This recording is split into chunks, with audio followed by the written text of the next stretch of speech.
Hello guys, आप सबका स्वागत है डेली अनबॉक्सिंग में। आज हम अनबॉक्सिंग नहीं करेंगे, आज हम करने वाले हैं फेबर कैस्टल कंपनी से स्केच कलर है कनेक्टर पेन, इससे करेंगे आज ड्राइंग, जो कि 90 रुपये का डब्बा है। इसकी अनबॉक्सिंग हम पिछली वाली वीडियो में कर चुके हैं। कलर करेंगे ये मास्किंग टेप जो कि 30 रुपीज़ के आसपास है, एंड A4 शीट जो कि 2 रुपये के आसपास मिल जाती है। और ये सारा सामान जो है आसपास स्टेशनरी शॉप पे ईज़िली मिल जाता है। तो चलिए जल्दी से सेट करते हैं, लगाते हैं मास्किंग टेप से, फिर उसके बाद हम करेंगे अच्छी सी ड्राइंग करने की कोशिश करेंगे। और ये हो गया पूरा सेट तैयार। सो गाइस, अगर आपने अभी तक हमारे चैनल को सब्सक्राइब नहीं करा डेली अनबॉक्सिंग को, तो प्लीज़ सब्सक्राइब ज़रूर कर दीजिए, लाइक कर दीजिए। और हाँ, लास्ट में हम देंगे शॉर्ट आउट।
तो फाइनली गाइस हो गई ड्राइंग तैयार। तो कोई ख़ास नहीं बनी ड्राइंग, स्केच कलर से कनेक्टर पेन से फेविल कैस्टल कंपनी का जो है कलर वैसे तो काफ़ी अच्छे चल रहे हैं।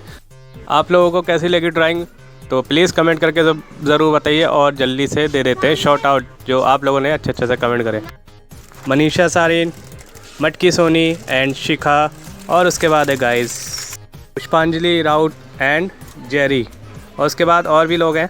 और ये आ गए आर्ट विद सुब्रदीप आफरीन जिन्होंने हमें सब्सक्राइब करा, थैंक यू। DK सिंह हो गया, शैली, तो थैंक यू गाइस, आप लोगों ने अच्छे से कमेंट करे।